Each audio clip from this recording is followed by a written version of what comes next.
everyone, hope you're well. So today's video is something a little bit different to what I normally talk about on my channel, but if you watch my weekly vlogs then you will know that I have a pretty intense phobia that controls an awful lot of my life. I've been wanting to make this video for a really long time, but I've been putting it off for about 3 years now because I knew that it would really emotionally drain me and I just didn't want to have to deal with it, to be honest. But today is the day. I have emetophobia, and in this video I'm going to be talking to you about what it is, how it affects my life, how I think it manifested itself in the first place, places I've encountered it and therefore about my panic attacks. And then I also wanted to talk about ways in which I've tried to get over my phobia. I've had therapy, I've had CBT, I've had hypnosis, so I'm going to talk to you a little bit about those.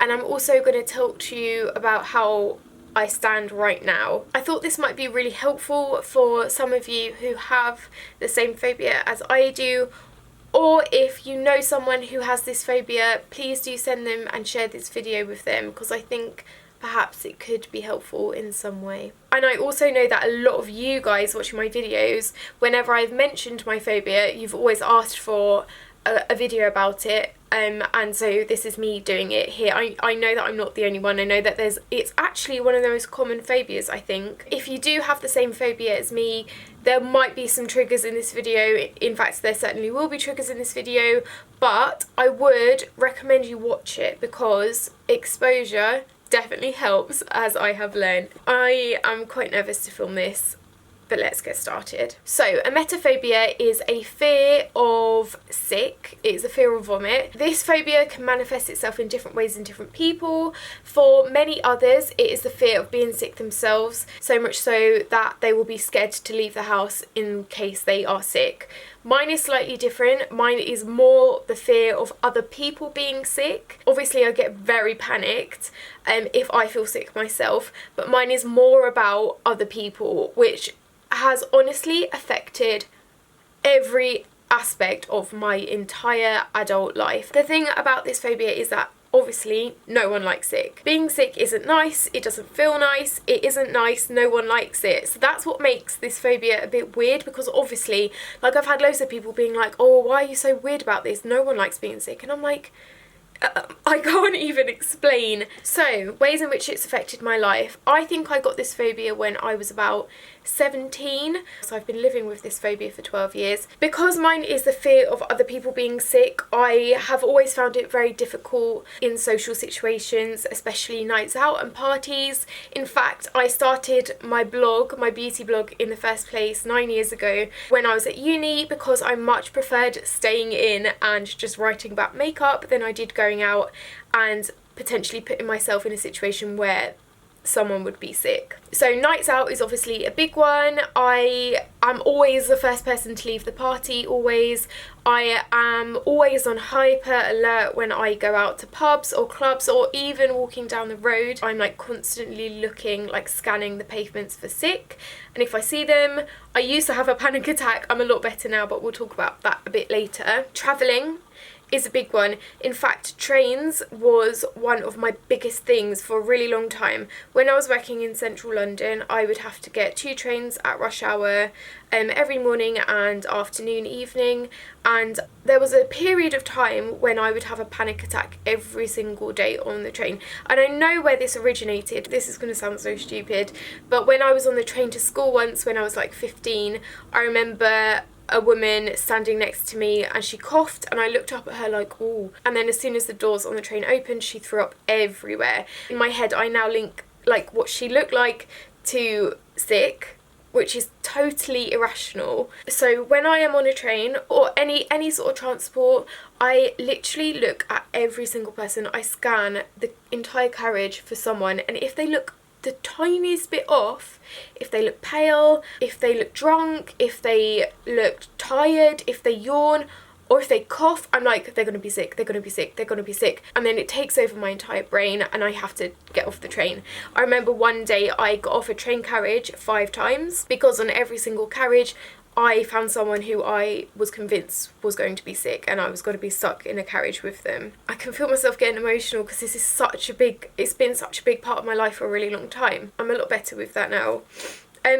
Also on public transport, if I saw someone who looked a little bit sick, then I would, my body somehow would try and make myself feel sick so that I could gauge if they were actually going to be sick. My body would start to make myself feel sick, and if I could control it, then I would know that they probably wouldn't be sick. But if I felt more and more sick, then I knew that they were probably going to be sick too, so I would get off. And these were literally people who were maybe just a bit tired or a bit like rowdy or a bit quiet. Like, I literally analysed every single person. That, I guess that leads on to pregnant people on public transport. If a pregnant woman, this sounds so, I'm making myself sound like such a horrid person, because I'm literally blaming people for things that it isn't really their fault. But if a pregnant woman gets on the train next to me, I will get off the train 100%, and I think I still do that now. Again, I'm a lot better now, but I do catch myself kind of edging away from pregnant women and drunk people, obviously. Airplanes is always such a big thing. I have like an airplane ritual now where I will have a pair of headphones, very loud music. I will then have another big pair of headphones over those ones with a noise cancellation out, so I try and block out all the sound. I wear sunglasses on an airplane, I wear a hoodie, and then I also try to have something in front of me. So I basically just try and block out my entire surroundings. Even this doesn't work. Every single airplane I've been on, I've pretty much seen someone be sick. I think it's because I'm always looking out for it that I always see it. Okay, sleep is another big way it affects my life. I have a ritual with sleep. I wear earplugs every single night in case someone in the same house as me is sick, and it's got such a big thing now that I can't sleep without earplugs even if I am home alone in the house. This originated because when I was younger I shared a bedroom with my sister. I was just worried that people in the house would be sick or my sister would be sick, so I started wearing earplugs. I guess this leads on to family and friends. This phobia has affected my relationships in life so much, and I think this is the one that upsets me the most, because I know that it makes me seem like a bad person. But basically, in my head, if someone is sick, they are the most disgusting creature in the world, and I can't look at them and feel anything but hate and hatred and disgust. And that makes me feel so bad, because if someone gets ill, it's not their fault, like they can't help it, it's not nice for them either, and you should be sympathetic and you should be kind and you should be supportive of them going through that. But I can't do that. In my head, like, I just relate sick and people being ill to being disgusting. So if someone in my family is ill, then I won't be able to see them for a week or so after. I'll just always be like worried about it, basically. Same goes with friends. All of my close friends know that I have this phobia, and so like Christmas parties, I remember the past few Christmas parties that I've been to that have been like overnight stays, I've had to make sure that I'm sharing a room with someone that isn't prone to getting so drunk that they throw up. And boyfriends, oh, I can't even explain how hard it's been with boyfriends, particularly my last, because we lived together, and he at first was very sympathetic and caring and kind, but towards the end I think he found it a bit of a nuisance. I just wanted him to be sensible with alcohol, and he was sick a lot. The first 2 years was absolutely fine, and then after that I guess he didn't care anymore and he was sick a lot, and that was horrible. I would make him sleep on the sofa if he was drunk, which some of you probably just don't get at all, but I couldn't be near him if he was drunk, and so if we were on a night out I would sometimes try and control his alcohol intake. To be honest, I think it would be different with other people and partners in the future. He did drink to an extent and he didn't know his limits, and I feel like other people would, and that is definitely something that I will be looking for in future relationships. So that wasn't the reason we broke up, obviously. It was always an issue in our relationship, and I guess it always will be an issue in my future relationships unless I get over this phobia completely. Babies. I don't like babies. I can't go near a baby. I feel terrible again saying that because everyone loves babies, and I I just don't. Babies are sick and I don't want to risk it. And I know I'll probably get comments like, I get this all the time, like, baby sick isn't real sick. Yeah, it's still something coming out of someone's mouth. In my head, it's still unnatural. If it's a baby or a fully grown man, it's still sick. I've got a lot better with babies since. Both of my cousins have had babies now. I am absolutely obsessed with the 18-month-old. I think she's great. I've never seen her be sick and I love her to death. I did hold my other cousin's newborn baby a couple of weeks ago and I had a towel right over me just in case she was sick. At one point she sneezed and my dad took a picture at that exact point, and I might insert it here, but you can see the pure terror on my face. I've never seen my face look like that before, but it is the face of pure terror. And the baby's just sneezing, but in my head there's a chance of it being sick. If a family with a baby comes and sits next to me at a restaurant, I will most probably move tables because I don't want to be near kids and food. I guess that also leads on to me being pregnant. If I was to get pregnant and have children one day, which I do hope happens, morning sickness has always been a worry, and also how will I care for my child when they are ill is a big thing that I worry about a lot. Films and TV, this is a lot better now because I've had therapy for this. I used to have like panic attacks when someone on TV or in a film would be sick. Films I'm so much better with now because I know they aren't real, but TV, like, I've always wanted to watch those programmes like Sun, Sex and Suspicious Parents. I tried to watch one recently and in the first like 20 seconds they showed a clip of a teenager being really sick and I was just like, I can't do this, I'm trying, I can't. So I've had a lot of panic attacks, as I said earlier. I guess one of my initial reactions is crying, not being able to breathe, heart palpitations, legs turn to jelly, and just thoughts going through my brain, and it takes a lot to calm me down. Even though my phobia isn't as much about being sick myself, then obviously I do still panic when I do feel sick. And when my phobia was at its worst, about 4 years ago, it was absolutely terrible.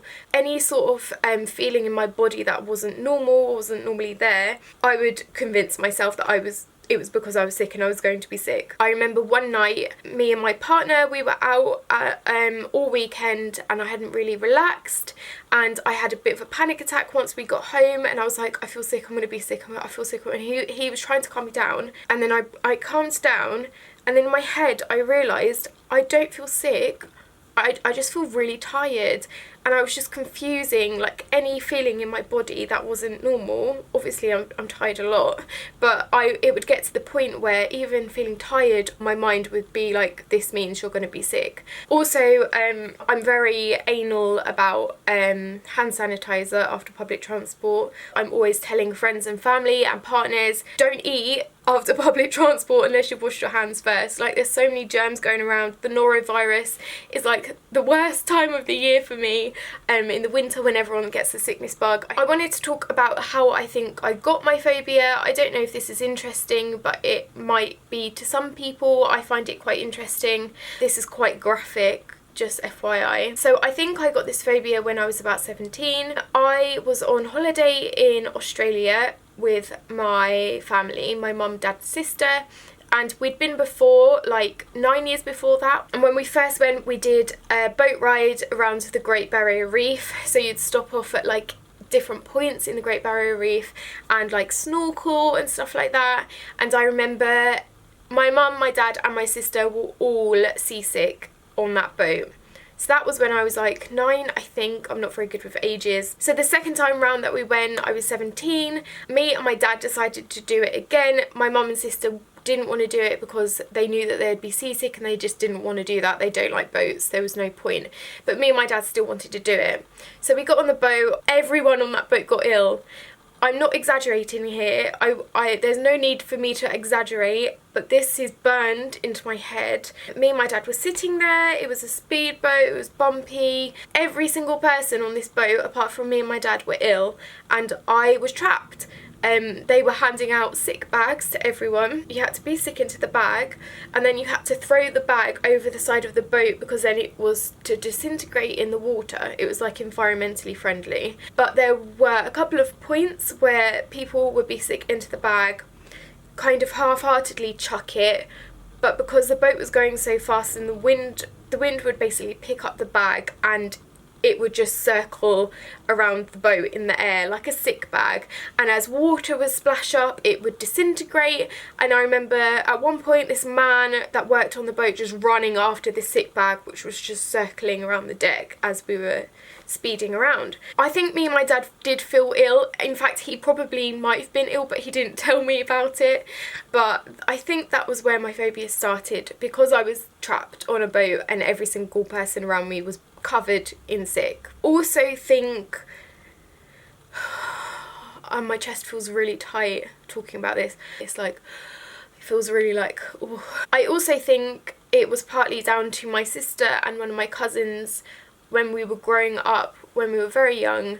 I think I saw them be sick an awful lot and I would feel trapped in that situation. As I said, me and my sister shared a bunk bed, and she has health anxiety. She also obviously doesn't like being sick, but it got to a point where she was so worried about being sick every night that it would make her sick, if that makes sense. And we shared a bunk bed and I would just be trapped up in the top bunk with sick below me, and I think that definitely contributed to my phobia. So I'm going to talk a bit now about my treatment and ways that I've tried to get over it, and then I'm going to talk a little bit about some situations where I have had to come face to face with my phobia and I've had to deal with it. That might be interesting to hear as well, I don't know. Back in, it must have been 2013-14, when my phobia was at its worst, I got in touch with a woman. She was a private therapist, but she also did some hypnotherapy, and I think I had like 4 counselling sessions with her. I had to stop because she was very expensive and at the time I couldn't afford it. One of the techniques she used was for me to replay that Australia scene in my head 10 times, like first in black and white and then really slowed down and then really sped up. Like, she basically just got me to think about it so much that it didn't become scary to me anymore. She also gave me some like breathing techniques and things that I could do in my head. She also tried hypnotherapy for me, which I didn't find helpful at all. In fact, I found it made me feel quite nauseous. I don't know why, but that I didn't find that really helped. So then my phobia got worse and it got to the point where I felt like there was just no point anymore.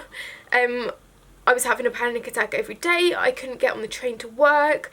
At work, if someone was sick, I'd freak out. I would ask people all the time, do you feel sick? I do that still all the time now. So I went to my doctor and I told them how bad it had got and how much it was affecting my life, and they gave me a number to call for CBTs. So I called this number the next day and I think I had a half-an-hour phone call with them and I explained all my worries, my situation, how down I was and how much it was getting to me.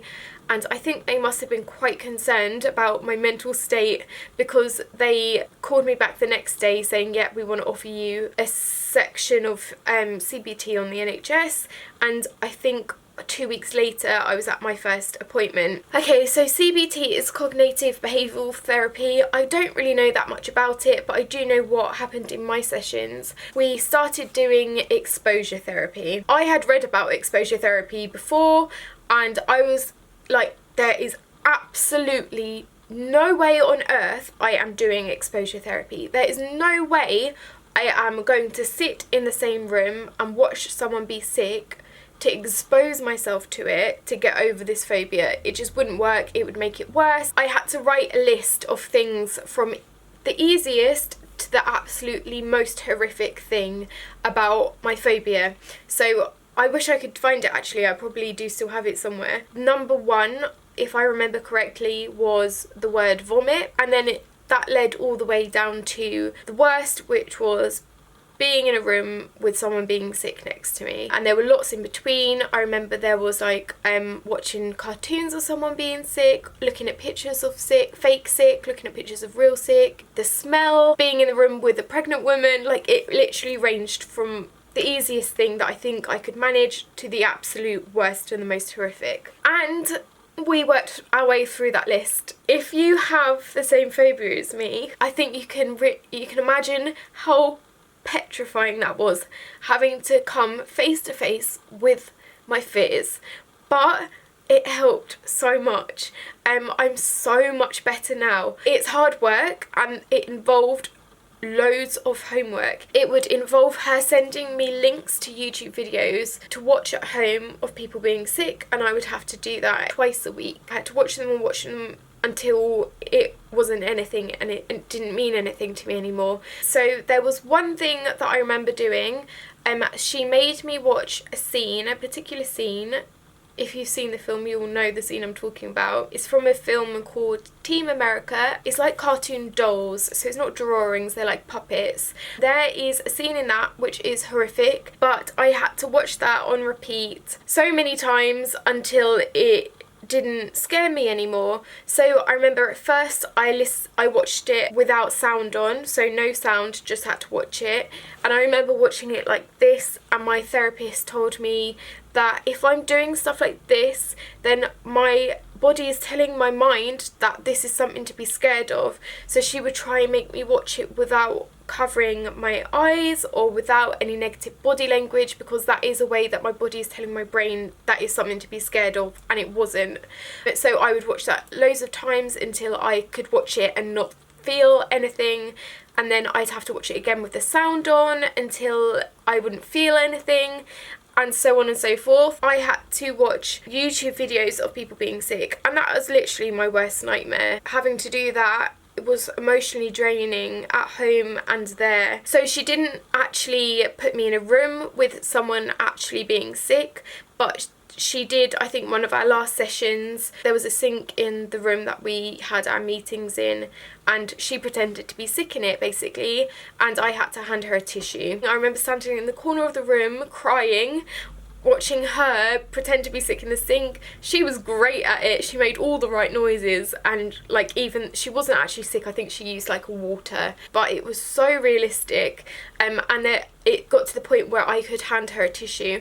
Obviously it didn't get to the point where I didn't feel anything about it, because in my head I knew it wasn't real sick, and I don't know, but that was a big deal for me, obviously. I've recently come across this book, which I wanted to also share with you guys. If you haven't had therapy or CBT, you can actually do so much stuff at home now to help yourself get over your phobia. I have been working my way through this book. It is The Cure Your Emetophobia and Thrive. It's from a brand called Thrive, and Rob Kelly, who is a therapist, and he says himself that this emetophobia is one of the most common phobias there is. I'm not gonna lie, this is very intense because it is all about rewiring your brain to think differently about it and not be as scared. But there's loads of like exercises in this. I will leave a link to it down below, and I'll leave a link to his YouTube channel as well, because it's so great to hear all the success stories that he's had with this book and other people, and how it's cured their emetophobia. It's great. Definitely will work if you put the effort and the homework in yourself. So since then, I have been so much better. I can walk on the pavement and see sick and not have a panic attack. I will look at it with disgust and walk around it and avoid it again if I can, but it isn't anything like it used to be. Trains, I'm a lot better. I don't scan the crowd looking for someone who is ill now, but obviously if a really drunk man comes and sits next to me, I will move down the carriage. I won't get off the train,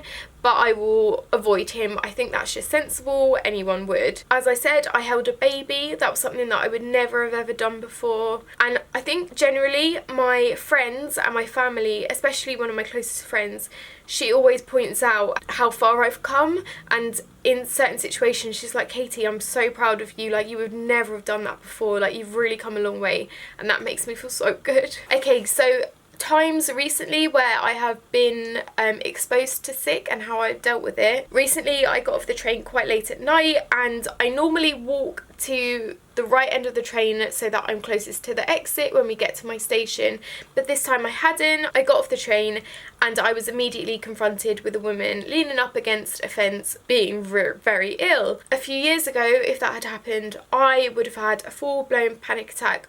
I would have been shaking, I would have cried my eyes out, I would have ran so fast. But I looked at her, I was like, she's being sick, and I just walked very fast.